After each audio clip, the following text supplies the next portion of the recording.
So styrofoam printmaking is using a piece of styrofoam, coloring it with markers, wetting your paper down, laying it over the styrofoam, and then making a print. So let me explain how you do this step by step.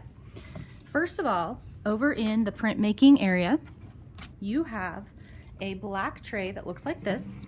It has cut pieces of scrap paper. This is just goose paper that I cut up. So you need one of these, and you need to come up with your design, your image, in other words. You can do it either way. You can turn it like it's a landscape, or you can turn it up and down vertically.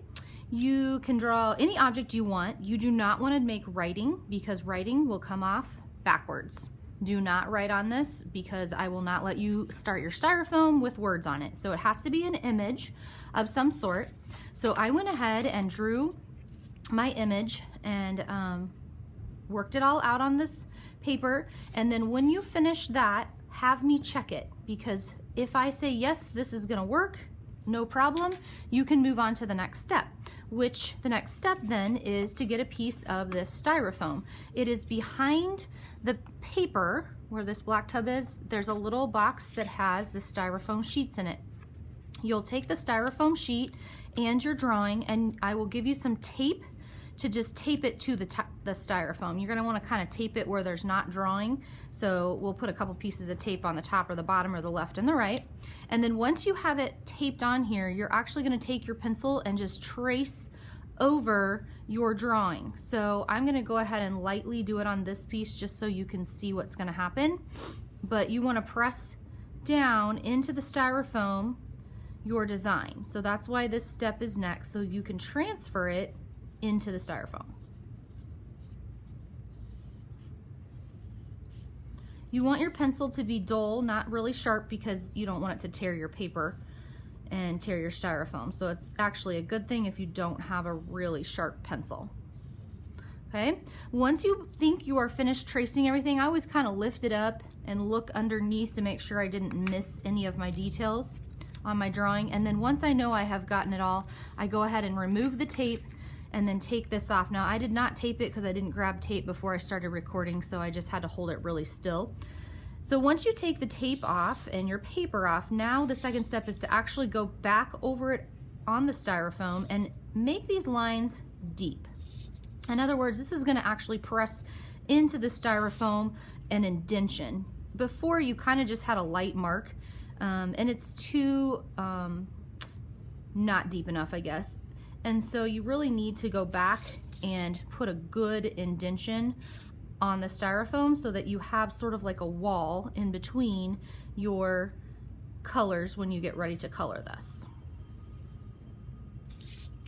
Now this line, I could have just drawn a line for my cherry stem, but the thing is, then there's nothing to color in. If I'd have just made a line, it would have stayed white, and that's not what I wanted my cherry stem to do. So I'm going to then take this, color it in with the markers. It is not a permanent marker, so that is why this works with this styrofoam, because it never actually like completely dries on here, which also can be a little tricky. You kind of have to keep your fingers out of the marker or it will smear and it will get onto the other parts of your styrofoam that you don't want that on. So you're gonna go ahead and color this in next. All right, I finished coloring my styrofoam. You have to be very careful at the end not to touch your wet marker.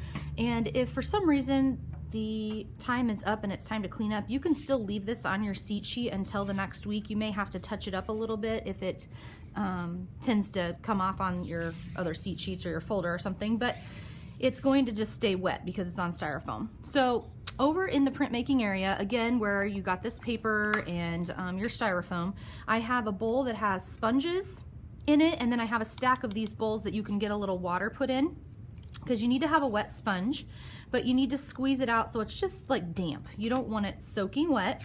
And then you want to wet your paper on the front and the back. So you may want to take this and scoot your seat sheet over for a second and just really get this wet more on the table so it's not sliding around so bad on your seat sheet.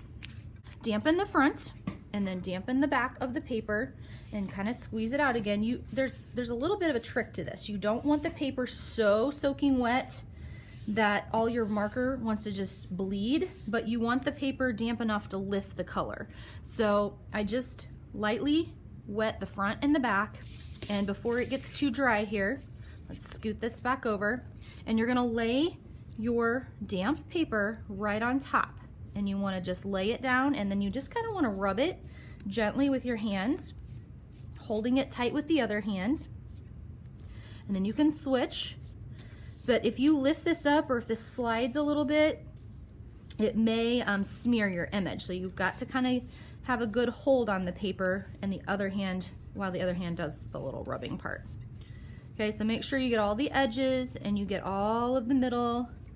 I usually try to kind of go over everything twice just to make sure. You can kind of see where it's been really wet on my paper because it's kind of bleeding through. And then you can lift it up and turn it over and see what image you have gotten. Okay, the paper will be a little damp. You may not be able to write your name on it right away. You may have to give it a few minutes to dry if you've gotten it really wet. It's just a thing you kind of have to experiment with.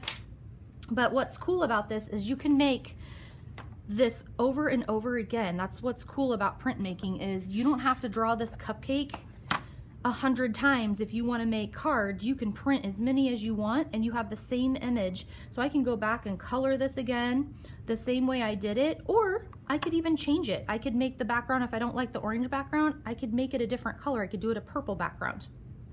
So now that I've made one print, I'm ready to go get another piece of this paper, get it damp again, and color this and print it off as many times as possible. When you're making styrofoam prints, always make multiple prints.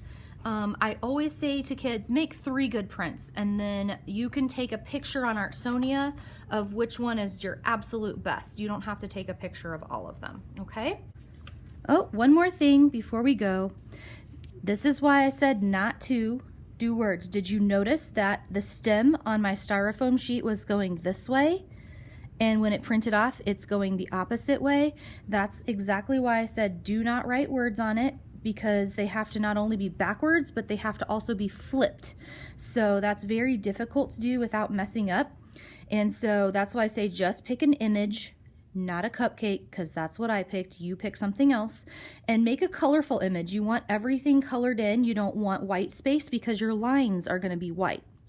So no words, no numbers, but images only, and then it will just come out beautifully. So have fun making styrofoam prints.